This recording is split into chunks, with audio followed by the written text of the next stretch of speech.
Polres Metro Jakarta Utara menghadirkan belasan saksi dalam prarekonstruksi terkait kasus taruna yang tewas dianiaya senior di Sekolah Tinggi Ilmu Pelayaran Jakarta Utara.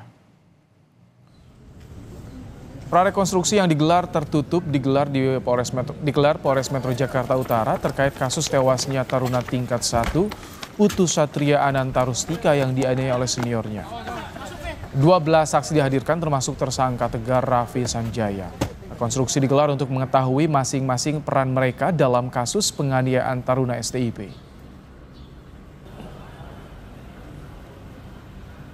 Rekonstruksi hari ini, Bang? Ya, Pak Rekon tadi. Ada berapa adegan, Bang? Kita lebih tahu lagi peran masing-masing orang yang ada di kamar mandi itu siapa aja gitu. Jadi ada berapa adegan, Bang? Sampai 3 jam, Bang? Apa aja, Bang, yang dilakukan, Bang? Ya makanya nanti disampaikan setelah nanti ada proses penyelidikan dan penyidikan lebih lanjut. Ada tersangka baru, Bang, kemungkinan, Bang?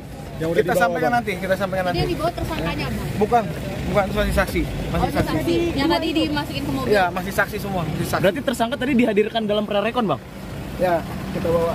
Tadi yang Tim kuasa hukum keluarga korban kasus kekerasan yang menyebabkan kematian di Sekolah Tinggi Ilmu Pelayaran mendatangi Mapolres Jakarta Utara. Tim kuasa hukum menyerahkan barang bukti berupa tangkapan layar chat WhatsApp yang berisi dugaan adanya pihak yang berupaya menutupi kasus tersebut.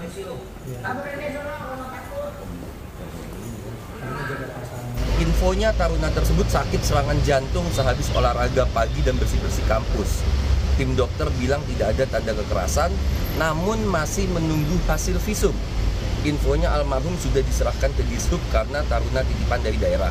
Lalu di bawah chat tersebut ada kalimat dibikin kronologinya begini, biar semua orang dan media gak tahu apa yang sebenarnya terjadi. Nah, dari bukti tangkapan chat ini, ya kami menjadi curiga gitu. Kenapa muncul kalimat seperti ini? Apakah ada sesuatu narasi yang dibuat untuk menyimpan suatu kejadian yang sebenarnya?